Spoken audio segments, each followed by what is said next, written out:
Hujan turun tipis di Terminal Terboyo, Semarang malam itu. Jam di dinding ruang tunggu menunjukkan pukul 22.47. Beberapa pedagang sudah membereskan dagangannya.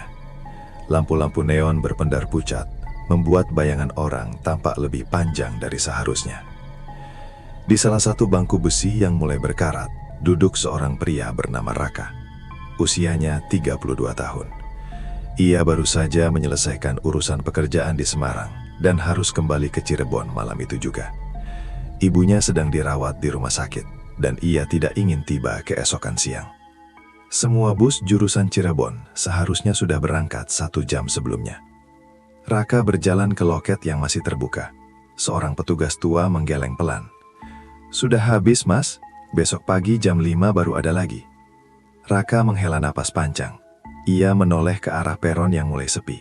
Angin malam membawa bau solar bercampur genangan air. Saat itulah sebuah bus perlahan masuk ke terminal. Lampunya redup kekuningan. Cat badannya terlihat tua, dengan tulisan samar di kaca depan. Semarang, Cirebon. Raka mengernyit. Ia yakin tadi petugas bilang tidak ada bus lagi malam itu. Bus itu berhenti tanpa suara klakson. Pintu depannya terbuka pelan. Tidak ada kernet yang berteriak menawarkan jurusan. Tidak ada suara musik koplo seperti bus malam biasanya. Seorang pria berjaket gelap berdiri di dekat pintu. Wajahnya sulit terlihat karena bayangan lampu. "Cirebon?" tanya Raka. Pria itu hanya mengangguk. Raka menoleh ke arah loket. Petugas tua itu sedang menunduk menulis sesuatu, seolah tidak melihat bus yang baru datang. Tanpa berpikir panjang, Raka melangkah naik. Begitu ia masuk, hawa dingin langsung menyergap. AC-nya terasa terlalu kuat, atau mungkin bukan AC sama sekali. Lampu di dalam bus temaram. Kursi-kursinya terisi beberapa penumpang, tapi tidak satu pun berbicara. Semua duduk tegak, semua diam.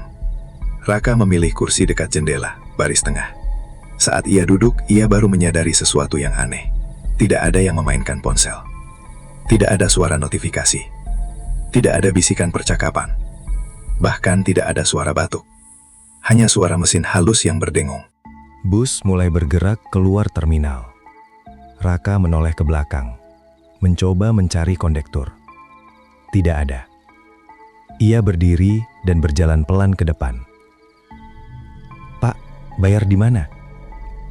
Sopir tidak menjawab. Wajah sopir terlihat pucat dalam pantulan kaca depan. Matanya fokus lurus ke jalan, tidak berkedip. Raka kembali duduk, merasa sedikit tidak nyaman. Ia memutuskan untuk membayar nanti saja, saat ada yang menagih.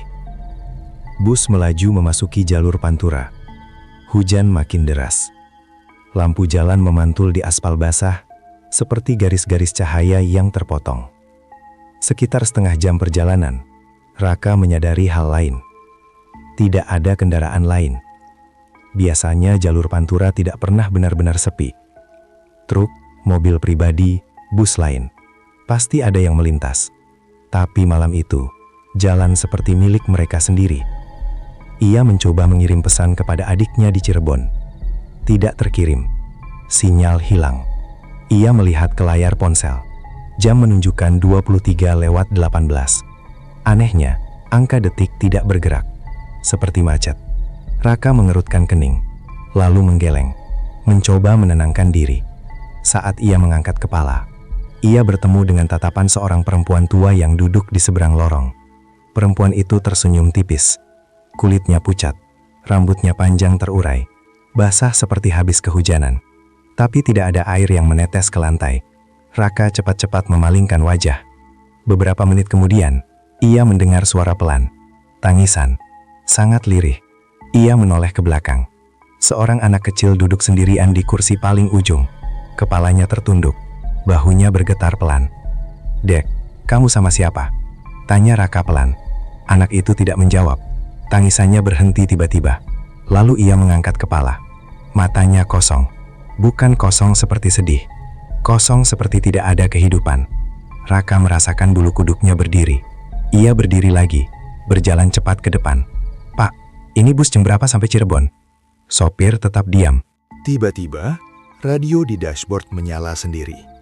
Suara berita terdengar patah-patah, seperti dari siaran lama. Kecelakaan tragis. Bus malam jurusan Semarang Cirebon. Seluruh penumpang. Suara itu terputus oleh suara berderak keras. Bus mendadak melewati sebuah tikungan tajam. Di luar jendela, Raka melihat sesuatu yang membuat jantungnya berhenti sesaat. Di sisi kiri jalan, tergeletak bangkai bus hangus terbakar. Kerangka besinya hitam, miring ke parit. Tulisan di sisa badan bus itu masih terlihat samar. Semarang, Cirebon. Raka menoleh cepat ke dalam bus yang ia tumpangi. Interiornya masih utuh, lampu masih menyala. Tapi kini, ia melihat detail yang tadi terlewat. Baju mereka tidak sekedar basah, beberapa tampak sobek dan hangus di ujungnya. Kulit beberapa penumpang terlihat mengelupas tipis, seperti bekas luka bakar.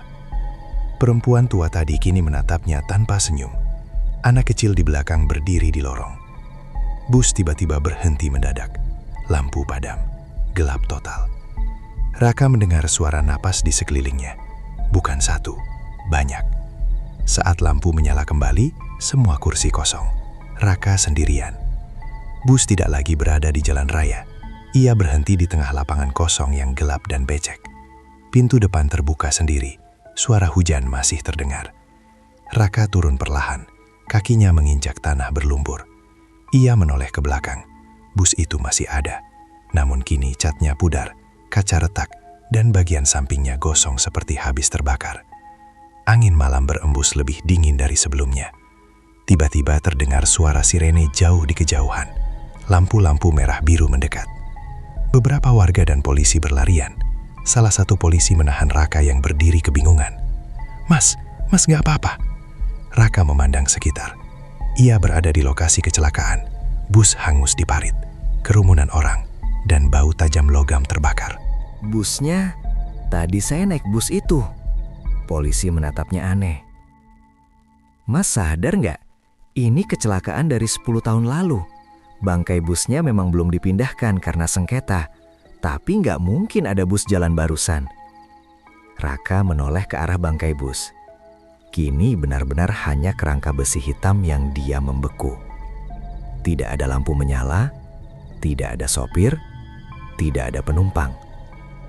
Ponselnya tiba-tiba bergetar. Sinyal penuh. Puluhan pesan masuk dari adiknya. "Mas, kok HP mati? Mas udah di mana? Mas jangan naik bus malam jurusan itu." Jam di layar menunjukkan pukul 5:12 pagi. Raka terduduk lemas di tanah. Hujan sudah berhenti. Langit mulai terang perlahan. Beberapa warga berbisik-bisik. Ada yang berkata, setiap tahun, tepat di tanggal yang sama dengan kecelakaan itu, bus tersebut terlihat melintas kembali di jalur Pantura, mengangkut penumpang yang tidak pernah benar-benar sampai tujuan. Raka mencoba mengingat wajah-wajah di dalam bus tadi. Perempuan tua, anak kecil, pria berjaket gelap di pintu.